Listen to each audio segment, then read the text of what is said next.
जय हिंद, वंदे मातरम प्यारे साथियों। और सभी साथियों को मेरा प्यार भरा नमस्कार।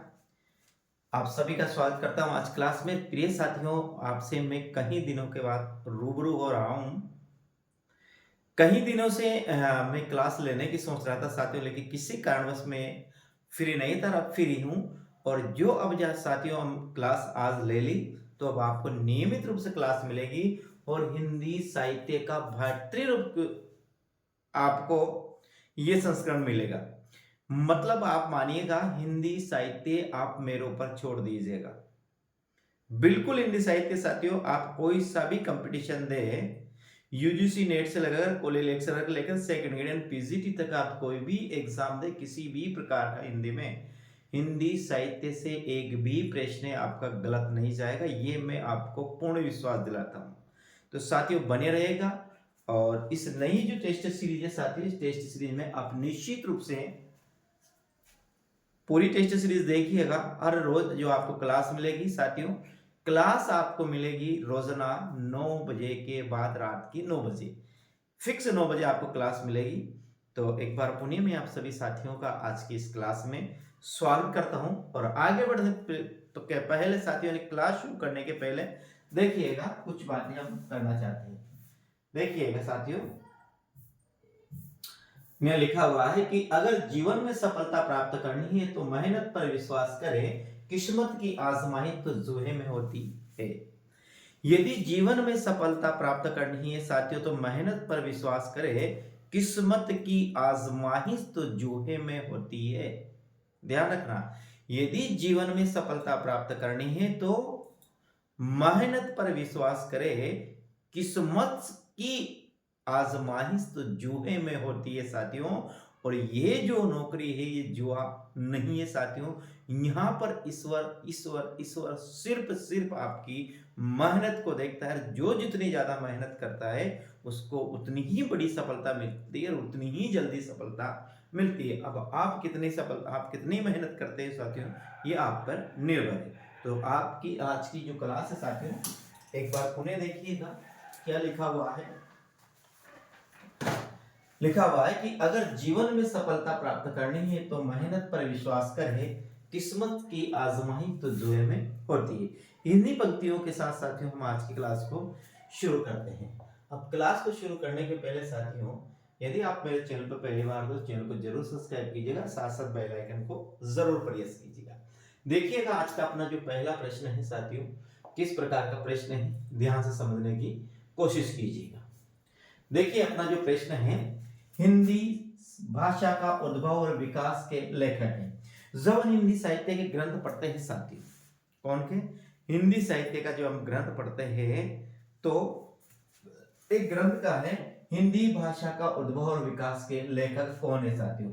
डॉक्टर नगेंद्र रामचंद्र शुक्ल, हजारी प्रसाद द्विवेदी अथवा डॉक्टर उदय नारायण तिवारी। तो यहाँ पर जो आंसर होगा साथियों अपना डी अपना सही आंसर होगा। डॉक्टर उदय नारायण तिवारी अपना सही आंसर होगा। यानी हिंदी भाषा का उद्भव और विकास के लेखक कौन है, डॉक्टर उदय नारायण तिवारी। ध्यान रखना साथियों, देखिए हिंदी भाषा का उद्भव और विकास के लेखक डॉक्टर तिवारी है। कौन है साथियों, आपको याद रखना, हिंदी भाषा का उद्भव और विकास का जो लेखक है वह डॉक्टर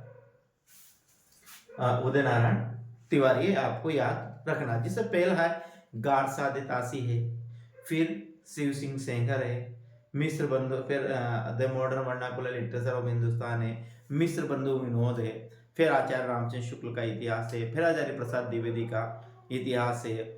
तो इस पर हिंदी साहित्य का उद्भव और विकास 1940 हिंदी साहित्य की भूमिका, ये जो 1952 में जो प्रकाशित हुए, उसी प्रकार एक ग्रंथ था जिसका नाम है साथियों, क्या नाम है, हिंदी भाषा का उद्भव और विकास, जिसके लेखक है डॉक्टर उदय नारायण तिवारी साथियों।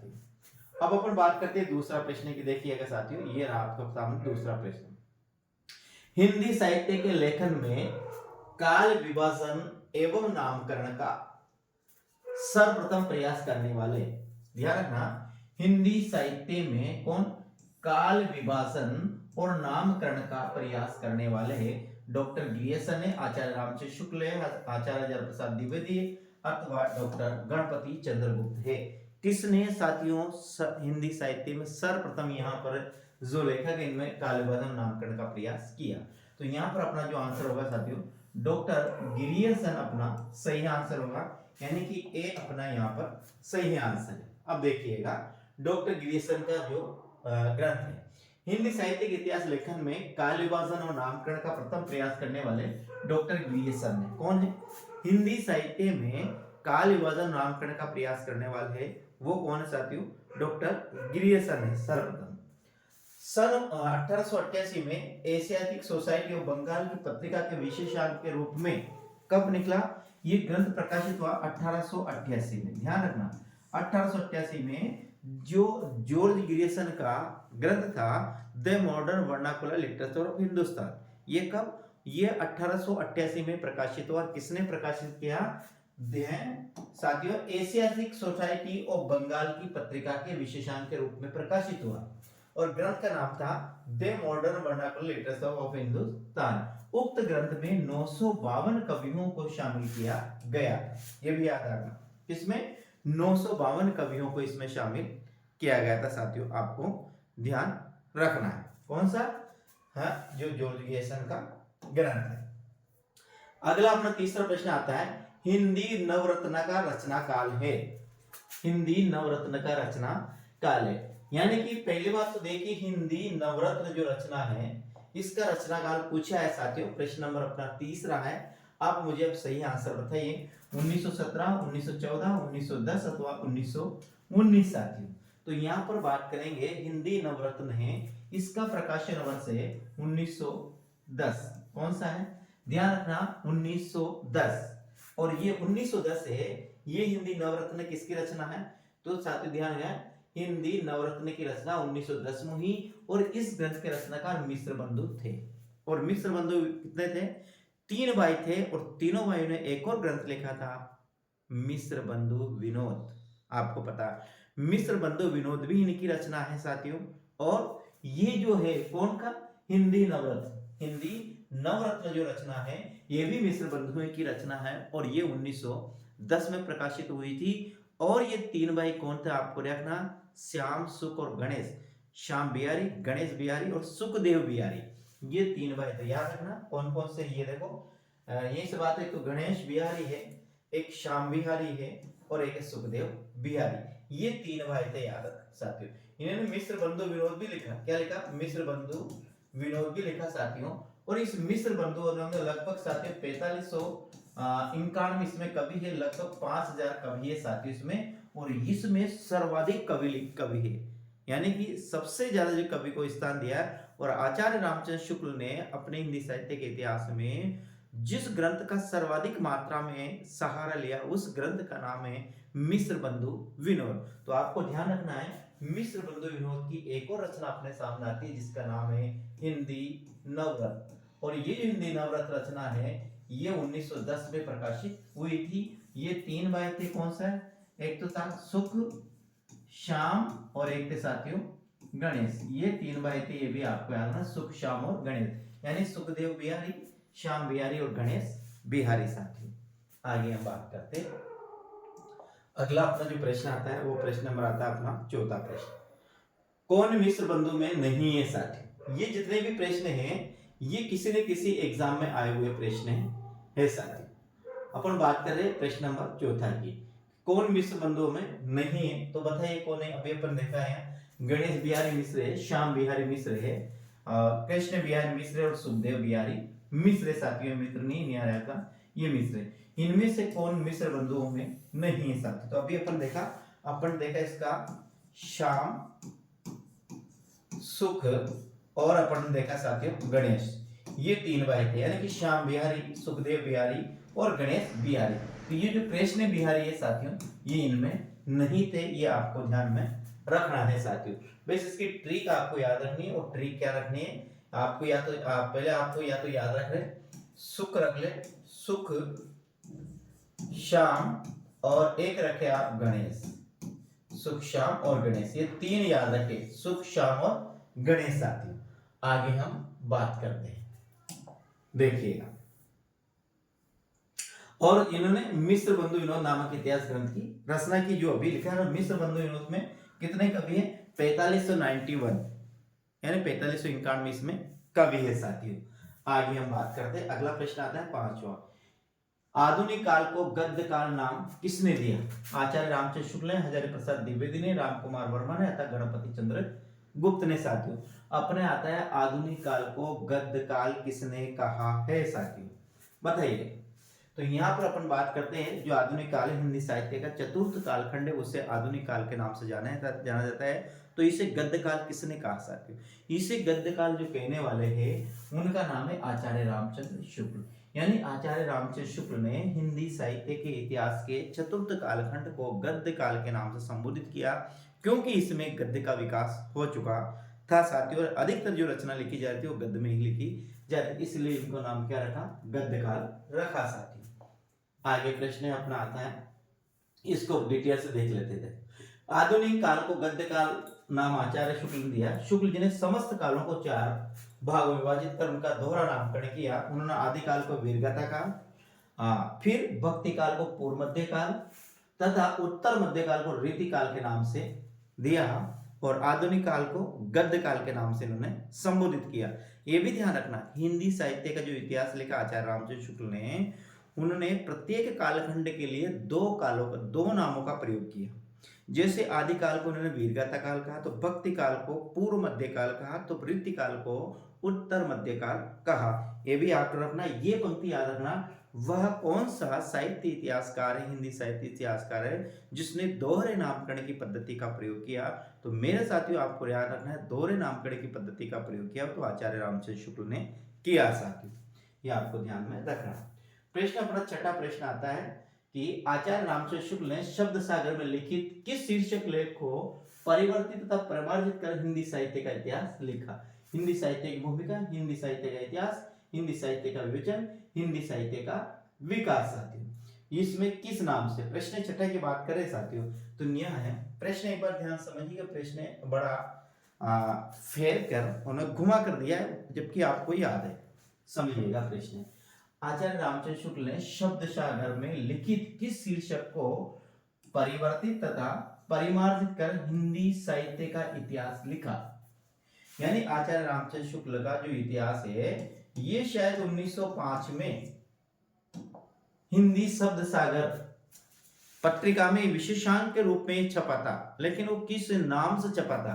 तो वह साथियों से पता है, हिंदी साहित्य का विकास, इस विशेषांक के रूप में ये छपा था। और इस हिंदी साहित्य के विकास हुए बाद में उन्होंने हिंदी साहित्य का इतिहास नाम से इस ग्रंथ को लिखा है, ये आपको ध्यान में रखना है साथियों।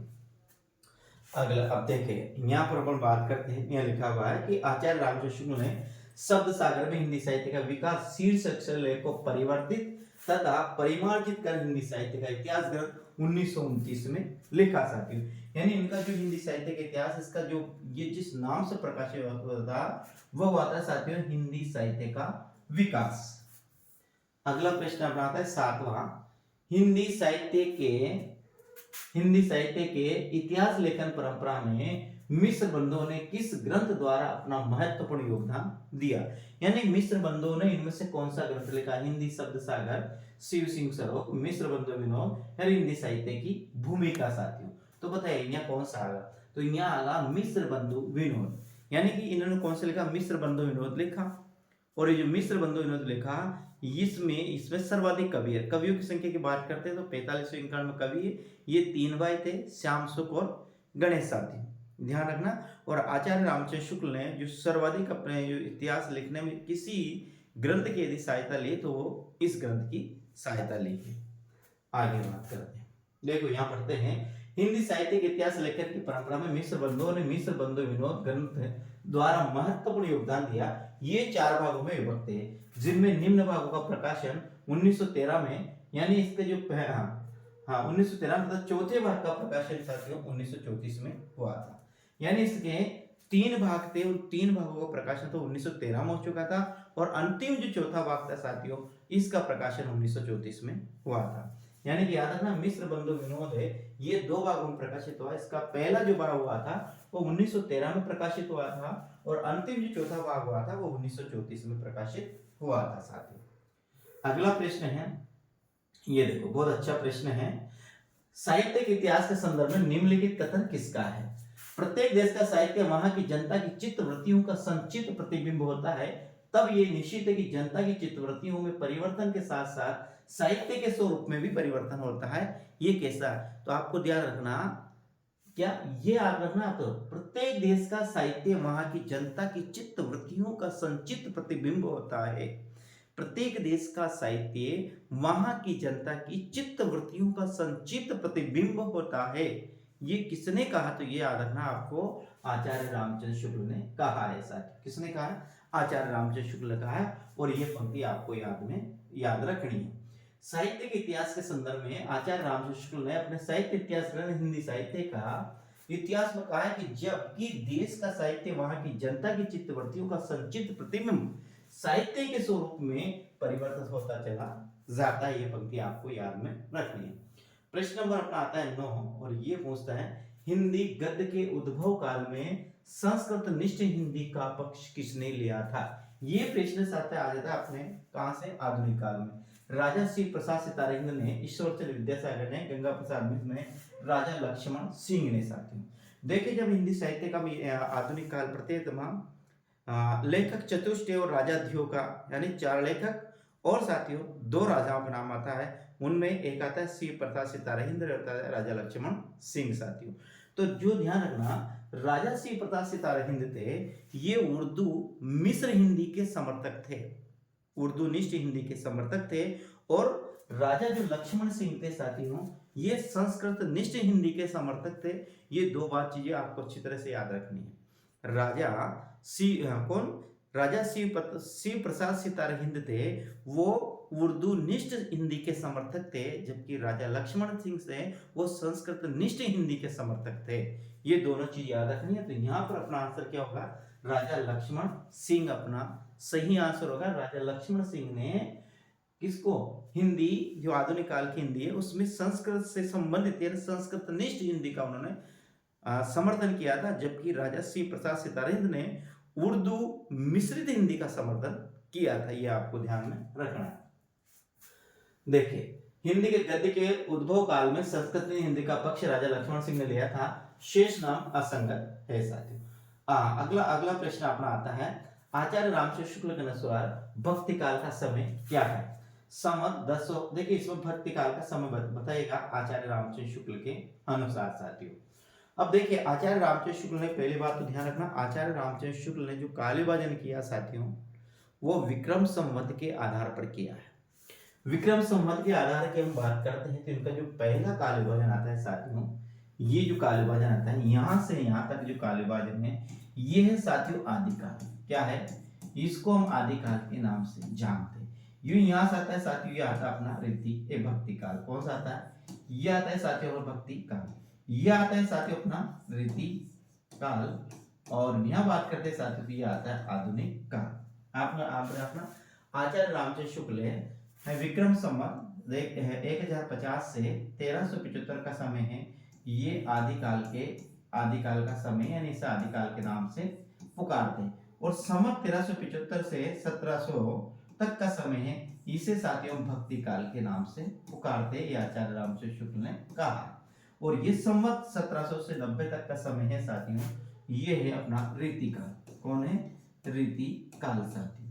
और ये जो समय है संवत 1900 से अब तक या आज तक का साथियों, ये है साथियों वर्तमान काल, या जिसे हम आधुनिक काल भी कहते हैं। और आचार्य रामचंद्र शुक्ल ने आधुनिक काल को साथियों गद्य काल के नाम से भी इन्होंने संबोधित किया है।